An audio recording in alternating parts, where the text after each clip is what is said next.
demonstrate.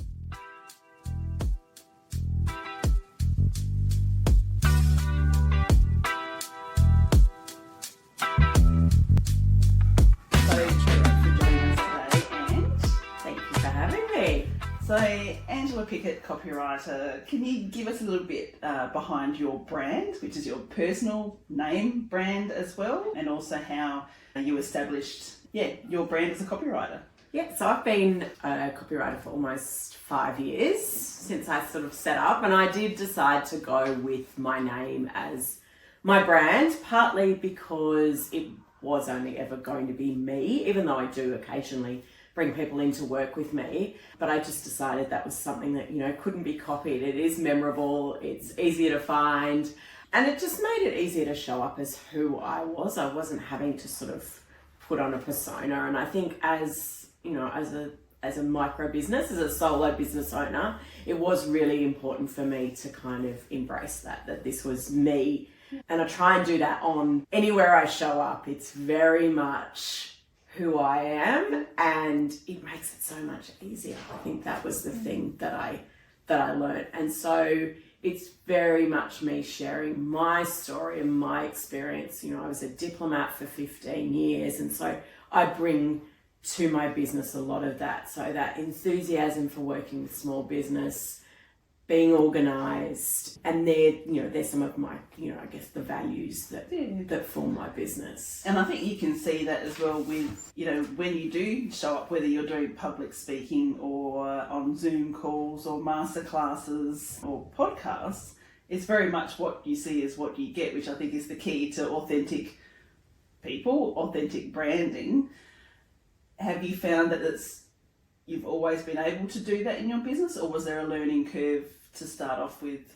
I think there was a learning curve, because I think there's always that risk when you start out. You look at what everyone else is doing, and there is that sense of the way I should be. Yeah. Probably not so much in my copywriting business, but after I left the Foreign Service and I started another business, I had this idea that I was a consultant, and I had this idea of a certain level of professionalism that I needed to show. And I found it really hard to show up in that way. It just didn't feel like me, and it didn't feel comfortable, and it wasn't fun. Yeah. And I think that's it. When we're, running a business is hard. And if you have to add that layer on of then trying to be something that you're not, it's just going to make it really, really difficult, and it will make you second guess everything you're doing, whether it's public speaking or showing up on a podcast or recording a video or, even and writing a social media post. So I think that's the real key and when you're a solo business owner, working out, well, why are you doing what you do? Like, why did you come to it? Because that's what makes you unique. And I think that's the risk. You kind of have to block out all that noise and perhaps unfollow all those people in your industry and kind of run your own race. Yeah. And why is it crucial for a small and micro business, and particularly in startups, to establish a brand identity? So what can kind of make up that brand identity, and why is that important? I think it's really key, and obviously as a copywriter, I'm coming up from the story side of it and the words side of it. And I think a lot of people get a bit confused. There's a sense that their brand is that visual branding, and people get really caught up on that when they start their business. It's super exciting. We all love a new logo, we love new colours, and we got a pretty website, and we do socials.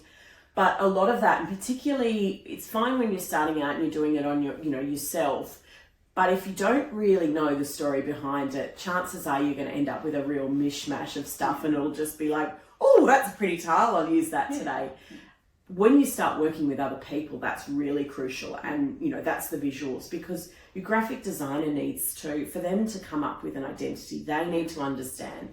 Your photographer's going to want to see that as well. It forms a brief almost, doesn't it, for your brand to then, when you're looking at growing or scaling, because that's what we've engaged your services as a copywriter.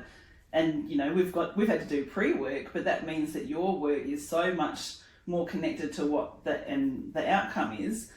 But if we weren't clear on what our brand was, then it wasn't going to help you 100%. deliver on your project. And it's the same whether it's the words or the visuals. You really need to, and at the base of it, and it's one of the first things I ask people when we're really trying to establish, who they are and what is, who are you, what do you do, and why do you do it better than anyone else? That's that unique service proposition. And I think every business needs to start with that and really understand, and then understand what their values are. Why are you doing this? And I think what drives you, because when we're solo business owners or micro business owners, it's hard, and there has to be something that's driving it. And so it's really important, I think, to understand that. And then the next level on that is really understanding, well, what is it that you're providing? What problem are you solving for people?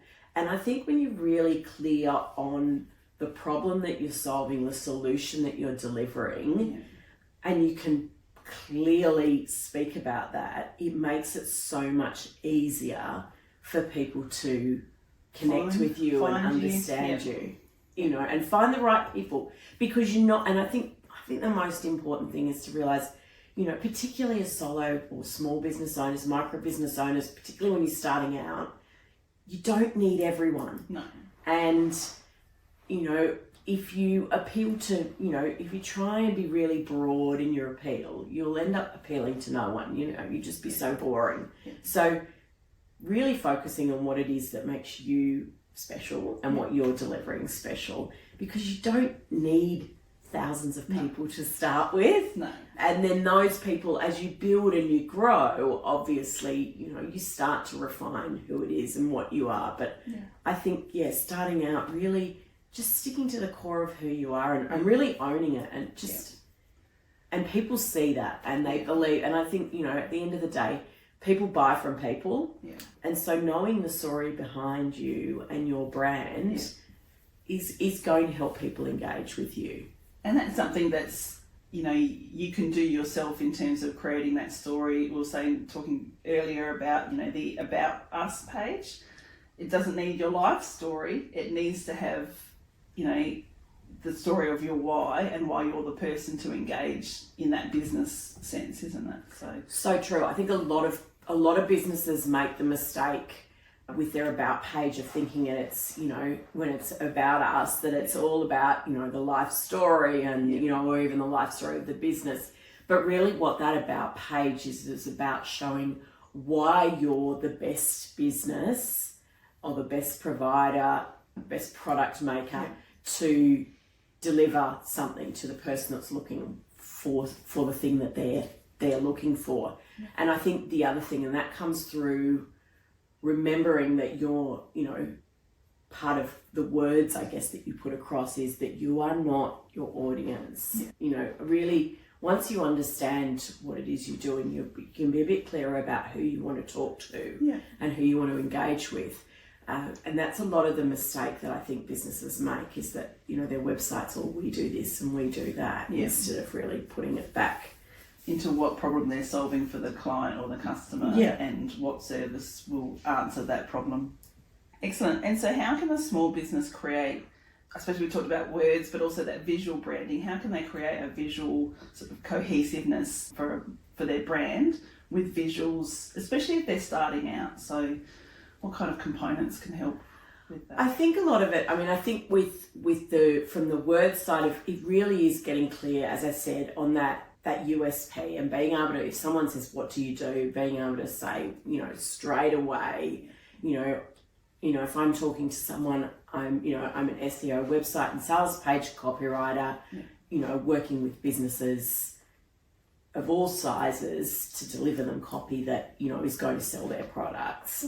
What makes me unique is that I am really down to earth, I'm approachable, I'm enthusiastic, I'm a big supporter of small business. So being able to say that and be really clear on what it is you do. And I guess I'll often put together what we call, it's a tone of voice type document, but getting really clear on what are the words you use that that really sum up what your business does and that you like and that you use. The same with what words don't you like or what don't you use, and get really clear on having, I guess, some standard brand language. I think then is also picking whether you're working with a designer or whether you know, sort of starting out and using Canva and kind of coming up with your own, is basically, you know, picking those few colours and going, right, these are the ones we're going to use. When you're using a Canva template, for example, don't just use it as it is, you know, change it and use your colours and really stick to those.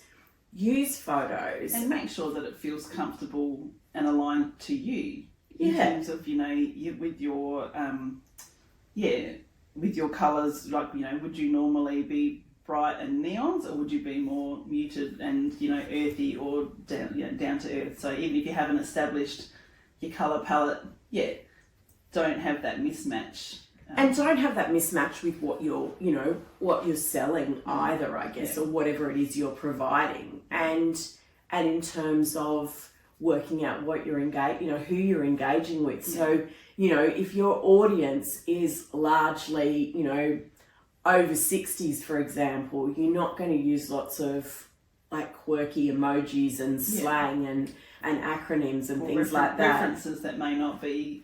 pop culture references, or, you know, colours that, and, you know, images that mightn't mean anything to them. So it really is about, you know, understanding you and understanding who it is you're talking to. And that's, you know, really in establishing, I guess, part of that brand story is knowing who your ideal customer is and coming down to that, you know, that even one person that you can think of every time you're writing something or you're putting a visual together, you've got that picture in your head, whether it's a friend. And this is the thing I always find interesting. If you ask someone to talk about their business as if they were telling a friend what they were doing, it's so much easier. And so if that's the person you have in mind when you created your service or created your product, you know, talk to them. What would resonate with them. And again, it comes back to also, you know, where we shop, where we tell these stories, and where we're talking about our brand, because I think that's the other thing. And obviously you'll have other people come in and that are more expert in that, but I think that's the other thing, is when people are starting out, they think I've got to have this brand everywhere, but it's about working out what works for you and what feels comfortable. So, you know, there's no point putting all this effort in and trying to do, you know, dances on TikTok if it makes you feel uncomfortable, but also if it doesn't align with your brand and it's not relevant. And I think that's again where cutting out the noise and not just doing things because other people are doing it is super, super valuable. And that's it. And I think that showing up in the right places, and there's a lot that even, you know, I'll keep going back to and go, okay, well, why are we doing it? As much as it might feel like you're harping on about it, it actually is the most important part to get right in your business, because all your decisions are based on understanding that why. And so opportunities may come in and you might go, oh, that's really good, but actually I can refer back to my vision, my brand, why, my goals. It gives you a really good indication of that's not for us right now, or that's a really good opportunity. And especially, as you said, with starting out, it can be so overwhelming of where to start. So what sort of advice would you give for a new to business brand? What sort of key, maybe 3 things could they be looking at today? I think the first thing is to, as you said, sit down and be really clear on, if it's a service, what is that service that you're providing, you know, and it might only be one element of it, and really focus in on that and do it really well. Yeah. So, you know, for example, as a copywriter, if I was just starting out again, I might go, I'm going to do website copy, and that's all I'm going to do, and that's all I'm going to talk about. And that's what I'll get known for. Yeah. But then going that next step, well, why am I the best person to do that? And then getting clear on, well, what sorts of things do people need to know about that service? Yeah. But also, what problem am I solving for them? And I think if you can get really granular and really, really clear on what it is you do and who you're doing it for. So when you start out, you might just say, you know, regardless of what service it is, you might say, I'm just going to talk to regional businesses that are no bigger than 5 people. And and it can feel when you're starting out, because you just want, and I always joke when I started out, domination. You want or it's like, I'll take anyone that's got a credit card and a pulse that's going to give me work. And it can be really hard. And sometimes it's a case of doing that work and then working out that it's not the right thing. So when I was starting out, I had one client who I was writing copy for, and then they said, oh, can you do some social media captions as well, which then sort of expanded into me going and taking some photos. And it just wasn't the right fit. So sometimes there is a bit of experiment, and I think part of, that bit of experiment and, failure as well is also part of building that brand as well, and understanding that you might necessarily start with a fully formed idea. And I guess that's probably the other thing I would say was, if you have been going a little while, really going back and looking at how your brand or how your business has evolved. And it's okay for it to evolve and then have another reflection, review, adapt, change, and create an evolved brand identity. Like, it's you change in your business, so your business is allowed to evolve and change too. And it's really important, and this is what I often say to people, your website's not written in stone. You can go in and change it, and it's really important to keep changing it, particularly in those early years where your growth's probably quite rapid. It mightn't feel like it. It might feel like it's a really slow burn. But if you go back and look at where you were 12 months ago to now, there's a lot of experience that you had. Is the story that you've been telling, and is the way that you talk about your brand really, does it still fit? And does it still resonate? And have you found that maybe the people you perhaps thought you were serving, maybe it is a slightly different group? You might have worked out that you actually, you might be better off on LinkedIn or somewhere like that. You might have found that that's where your connections are. So to me, a brand story isn't something you write once, like any of the copy, anything around our business is the same with the visual side of our brand. It isn't something you do once and then just it's not set and forget, is it? No. And I think that's the thing, like any of these things, and it is going back. And one of the great ways to work out those things as you evolve is, what do people say about you? Looking at your testimonials. What do people say when they've worked with you? Going back to working out how you describe your brand. Ask your friends, like, what are the 3 words that come to mind when they think about you? And that can often be a really good indicator of the person you are. That then is a good way to kind of go forward. And they're all really good, tips, and they're things that you want to get right at the start, but you can do that on a, limited budget as well. But then the value is that as you do grow and scale, you've got a really clear sense of who you are, what your brand is, to then be able to engage professional services. So whether it's graphic designers, copywriters, photographers, because if you're aligned with your brand and your values, they're going to see that and give you, take you to that next level, aren't they? So much easier to work with a client, and it can feel really hard when someone comes to a copywriter and then suddenly I give them a whole lot of homework and say, well, I need to understand this. But it's really hard to write copy if you don't have a good sense of who that person is. So again, I'll ask that, who are you? What do you do? Who do you do it for? What problems are you solving? What do people say when they're working with you? So that's all really important. And they're the questions you can ask yourself when you're starting out and still come up with it, to work through. But again, it's not, you haven't got to get it, and it's, there's no right or wrong to this either. There's no such thing as getting your brand wrong, I don't think. The only time it would be wrong is if it's a kind of made up thing, and you've tried to be something that you're not.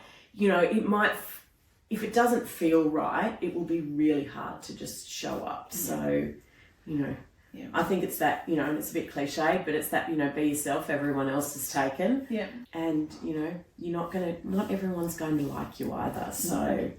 But no, I think that's really good. There's lots of, you know, key things that you can use from working that out, because that's also could be content that you can use that, hey, my name is, you know, I'm so-and-so, I love to do this is their social media posts. They're the things that you can absolutely be using to introduce and be talking about. Definitely. And, you know, your values and the, you know, what's important to you and what your, you know, and what your business stands for is part of your brand as well. So, you know, if you're an eco business, you know, it's about that's what you stand for and how that affects how you do business. Yeah. But also part of that story can be, well, why? You know, what brought you to that? Like, why did you come to doing what you do? And I think the other thing is, a lot of us that are starting small business have done lots of other things in the past. And that's part of our brand that makes us really unique and really embracing. So for a long time, I thought my experience as a diplomat wasn't at all linked to being a copywriter. Yeah. And yet I realised I had 20 odd years of not just the writing side of it, but a lot of the experience I had about being organised, talking to people, negotiating solutions, all of that to then put into, you know, reports and things like that. That all made me a better copywriter. So I think that's the other thing, that if you've come to your business from something else, and Shelley, I know it's something you always talk about in your experience as a winemaker. Yeah. You know, some people might look at that and go, well, what's that got to do with the things that you've done since? But there's so many skills that we pick up through our working life and our experience. Yeah. And again, I think it's really important, and it's almost part of the great thing about being a solo business owner, because you can really embrace that. That's part of what makes your business different to someone doing the same thing as you, but who doesn't have that experience. And that's valuing your place in the business, because it's always hard being a solo business owner and having some boundaries there. Like it's a double-edged sword sometimes, but I think valuing what you bring to it and then create that brand, you know, as an extension of you with some healthy boundaries put in place is the best way to go forward. So to be unashamedly you and your brand and be confident in that is the key. So true. And it doesn't mean you have to share everything, and it doesn't mean you have to be constantly, you know, taking videos of everything you do. But if you can just, you know, I guess get comfortable with talking about what you do and talk about it in the way that you would tell a friend, and think about the customers that you've had or the clients that you've had and the happy clients and those sorts of things, and share that all builds on, you know, that all helps you to build that brand story. And it's hard when you're starting out, because you might feel that, you know, you don't have anything yet to work on. So I think it is just that case of taking a step back and going, well, how did I get from not having a business to having a business? And, you know, what drives me to do it? And then that gives you a foundation to build on. Excellent. Well, thank you very much for joining us today and all your insights into building a strong brand identity. We certainly have, you know, I'm really grateful for all of your insights as well, because you've, you know, had a lot of exposure to lots of different sizes of business as well. And that, brand voice you certainly get right, but it's also getting it right from the start is achievable as well. So. Yeah.